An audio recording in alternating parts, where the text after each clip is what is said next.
Thank you very much. Good morning. I'm from the South. I'm used to better. Good morning. Good morning. A few months ago, I had a conversation with Vernon and Leslie. We were talking about this conference. What do we want to accomplish? How can I contribute? Is there anything I can do to help here? And one of the early questions I asked was, what is your theme for this meeting? And they said, well, we don't have a theme for the meeting. Well, we need to come up with one. Why is a theme important? Because it brings focus. It causes us to look at a destination. It gives us a purpose for meeting. And for everything that's going to happen the next few days here, you want to start looking at this idea of transformation. So in that conversation, Vernon said something about how many times they've had to transform this company, and you heard some of those in his introductory remarks. So we picked up on transformation, and I'm going to speak to you this morning and again tomorrow morning. This morning I want to talk to you, to your mind and your heart. I want to talk to you about how you might want to consider transforming what you do for a living all day, every day. I want to look at how I can change and be better at what I'm doing, and you and I need to be looking at that regardless of what profession we're in. Vernon mentioned CQI, Continuous Quality Improvement.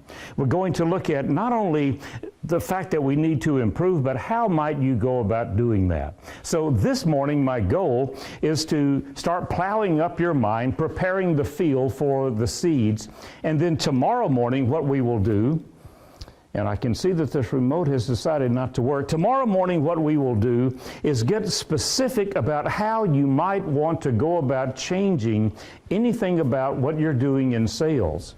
We're going to look at sales from a slightly different perspective. I'm dealing this morning and tomorrow morning with sales professionals, not salespeople. Sales professionals, not salespeople. What's the difference? If you look at athletes, if you look at musicians, if you look at actors and actresses, there are people that do this as an amateur, and there are people who are paid for it. So why would somebody be paid for doing something versus an amateur? Tell me. Money is one. By the way, if you look in the dictionary under professional, I became a professional speaker. I thought that meant that I was quite the orator and all that stuff. It means you take money for it. Anything you've ever taken money for in your life, you are a professional one of those. I was a professional pallbearer for a while. So we're going to take money for it. What was your word? There, it just went away, didn't it, as a matter of fact? When you think about the professional athlete, what do you think about? Or the professional musician is what? Skill. Skill. What else? Excellence. Excellence. We think of them as being best in class. And that's what I'm dealing with. So I'm not going to give you any ideas about how to sell. I'm certainly not going to teach you any techniques, because techniques do not work. They used to, but techniques do not work. Most buyers are better at buying than salespeople are at selling. Most buyers are better at buying than salespeople are at selling, especially when you get into the larger accounts, the larger garden centers. In today's world, many buyers are better at selling than salespeople are. They've watched us parade in front of them, and they're picking up our ideas. One of the members of this group that Vernon is in, Vistage, a CEO, asked me to accompany him and his VP of sales on a significant sales call. This was so big, the chief was going to be involved in it. So we went in, as we normally do, and we established rapport. We talked to the customer for a while, and then it was obvious we were moving into the sales part of this conversation. At that point, the customer reached down behind his desk and pulled up a laminated card. He said, there are 5 essential ways of selling. Which one of these do you intend to use on me today? Who's in charge of the sales call? He is. And I want you to become sensitized. Who's better at this particular moment in the sales transaction, me or the person that I'm talking to? How can I take this to the next level? What could I be doing differently? So we're going to go through some content this morning. We're going to look at different ways of making things happen. And Let's begin right now with the introduction, and we'll do a little housekeeping. First of all, on the table in front of you, there is a handout. It is spiral bound. I'd like you to first of all put your name on the front cover. They all look the same right now. So if you would, put your name on the front cover so that if it gets mixed up somewhere, you will know that it is yours. Also, there is a steno pad there. I'd like you to open the steno pad to the first page. If you've already written on the first page, then you can flip over to the next page. And at the very top of that page, would you please write this phrase, "Things I intend to do differently, : things I intend to do differently, : And during today, this morning, and tomorrow morning with me, but most importantly, in the other presentations that are going to happen over the next 2 days, in the conversations you're having over dinner, during the break, during the social hours, if an idea comes to your mind, this is where it needs to go. We need to decide right now we're going to do something different. I may not know what it is right now, but I am going to do something different so that I can have a different result.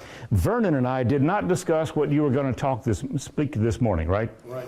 And yet it's right in mesh with what I'm going to be presenting as well. What that teaches us is great minds think alike. And when someone thinks like me, it makes them a genius. How close are we right now? Well, we're good right on, okay. Pick up on a couple of things you heard this morning. How many people said, I want to understand the customer better. I want to understand market demand better. You know, your marketing person perked up when someone said, we want to find out what the customers are thinking. That's unusual. Most marketing people already have all the answers. This is what we created, now go out and sell it. And several of you mentioned technology. How many of you agree with me that computers are evil? But we can't live with them, can't live without them. So now we're having to learn to use technology smartly. What technology will I use? What technology will I ignore? Some of it's good, some of it's not, and we're going to talk about that. We're going to look at how you can go about investing in yourself. You heard Vernon talk about a couple of significant investments he's made in the organization. This company's been around for a while. You could have been just fine without making the investments. But instead, he's saying $250,000 here, a significant investment there. And what he's saying is there is a purpose for this. Don't buy just for the sake of buying. Buy with a purpose and then learn to implement. In 2005, I decided I would put my training online. It's called e-learning today. To put training online, there has to be an LMS, a learning management system, and there were very few at that time, so I built a software company. And we built a LMS, which is so obsolete it has been trashed.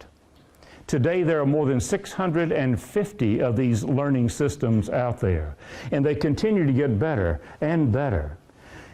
During that time, I knew I would need to learn some new software. So I learned one new software program every month for about 6 months. And then I started learning one new software program every week for the rest of the year. I would download the free version, play with it. Can this help us? Yes. Is it all glitz and glamour? That's not going to help us. So you need to be doing the same thing. I continue to do the same things. I want to change who I am, and the only way I can change who I am and what I'm doing is to think differently. We want to do things differently. Would you finish this sentence for me? If I always do what I've always done, I'll have less than I've ever had before. The days are gone when I could always do what I've always done and always get what I've always got. The world is changing. The competition is going to move ahead. The industry is going to move ahead. Processes, technology, they're all going to move ahead. And as a result of that, I need to decide, what will I change? Not am I going to change anything, but what will I change? It turns out that Einstein was wrong. He was wrong about a lot of things, but he was wrong about this. He is credited with saying the popular definition of insanity is doing the same thing over and over again and somehow expecting a different outcome. Well, guess what? If we continue to do the same thing over and over again, we will will have a different outcome, and it's not one that we are going to appreciate. The competition is going to eat our lunch. Technologies are going to come and go. And so I resist technology like some of you do, but yet I've learned that I have to embrace it. The CRM is one of the most difficult programs to implement. Us salespeople are salespeople. So when the boss says we're going to implement a CRM, us salespeople know to go to the boss and say, look, do you want me out selling or do you want me putting numbers in boxes? And what's your answer? Yes, I want you out selling and putting numbers in boxes. You're going to have to find a way to do both. And so there's always that initial resistance. But every one of my clients who's gone through that, implementing the CRM, has found that once it's fully implemented, you can't take it away from the salespeople. It's like having your own personal assistant. Even if you work from home, even if you work in multiple offices, you've got that same personal assistant going with you everywhere. So we need to decide right now we're going to do something different, and what we're going to do different is based on who we are.